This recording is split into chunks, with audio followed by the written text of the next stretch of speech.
The chilling document, an explanatory memorandum on the general strategic goal for the Brotherhood in North America, unveils a calculated and multifaceted framework designed to embed a stable Islamic movement within the very core of American society. At its heart lies the concept of settlement, a term that signifies far more than mere coexistence. It describes a deliberate strategy to integrate Islam into the social, cultural, and political fabric of the United States, ultimately culminating in a robust network of organizations advancing the overarching objectives of the Muslim Brotherhood. While couched in the language of cultural preservation and religious empowerment, the document's ultimate aim appears to be establishing an ideological foothold with far-reaching consequences, extending to the vision of a global Islamic state. In light of recent events, a deeply troubling question arises. Could the surge of violent incidents across the United States signal the emergence of a global intifada? This theory gains plausibility when considering the alarming coordination, ideological fervor, and operational similarities to the violent strategies employed during the Second Intifada. The memorandum's explicit focus on sabotaging Western civilization from within aligns disturbingly with the apparent objectives of these attacks, suggesting that what we are witnessing may not be isolated acts, but instead a deliberate, ideologically driven campaign. The horrifying sequence of attacks, including vehicular assaults, bombings, and shootings targeting symbolic locations and crowded public spaces, reveals a discernible pattern of tactics intended to destabilize society and instill fear. From the New Orleans truck attack carried out by Shamsuddin Jabbar to the bombing at the Trump International Hotel in Las Vegas executed by Matthew Livelsberger, the connections between these incidents suggest the presence of an underlying network or shared ideology transcending individual grievances.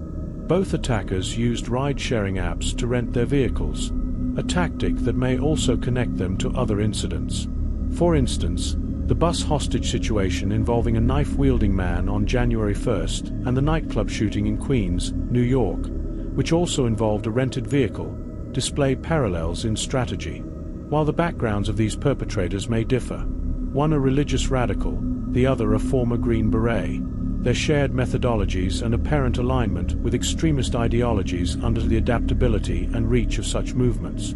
This adaptability is a key feature of the strategy outlined in the memorandum, which emphasizes exploiting technological and organizational tools to infiltrate societal vulnerabilities.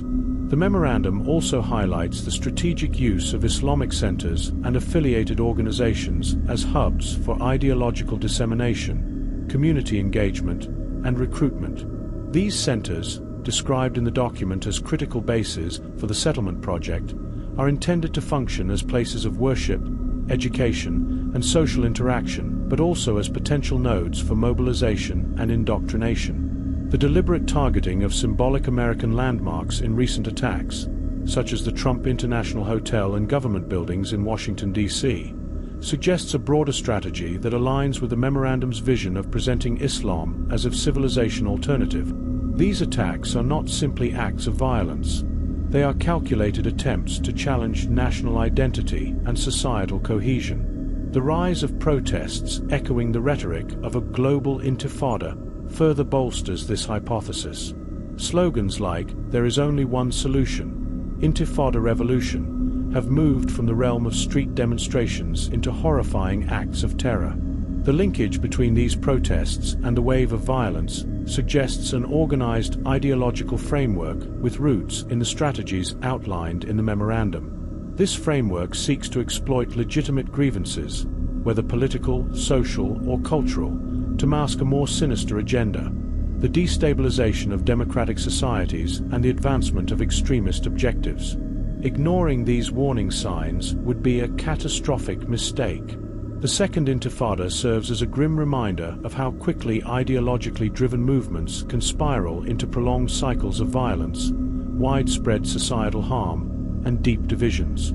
The memorandum's vision for settlement and gradual enablement provides a disturbingly relevant blueprint for achieving these objectives. Recent attacks, from the coordinated vehicle-based crimes to the Queens nightclub shooting and the bus hostage crisis, should not be viewed as isolated events, but as potential manifestations of this broader strategy. The connection between the memorandum and this emerging wave of violence is not speculative. It is a plausible hypothesis demanding immediate and focused attention. Both the document and the recent events point to an ideologically motivated, meticulously planned campaign to disrupt societal structures, embed extremist ideologies, and challenge the prevailing order. The memorandum's emphasis on long-term strategies, combined with the tactical precision of these attacks, underscores the gravity of the threat. The time for intervention is now. Allowing this threat to grow unchecked risks, enabling these networks to strengthen and embed themselves further into the fabric of society. Counter-terrorism efforts must extend beyond immediate law enforcement responses to include dismantling the ideological frameworks and organizational infrastructures underpinning these actions. This requires a comprehensive strategy involving intelligence agencies, community leaders, and policymakers to expose, counter, and neutralize these threats. The ideological underpinnings must also be addressed through public awareness campaigns, education, and community engagement to counteract the appeal of extremist rhetoric. This is a pivotal moment for national security and societal stability. The threat outlined in the memorandum is no longer a theoretical possibility. It is manifesting in real-world violence that demands a unified, decisive, and urgent response. The safety, unity, and cohesion of the nation depend on recognizing this threat for what it is: a coordinated, ideologically driven campaign that must be stopped before it fully realizes its devastating goals. Time is running out, and the cost of inaction could be catastrophic.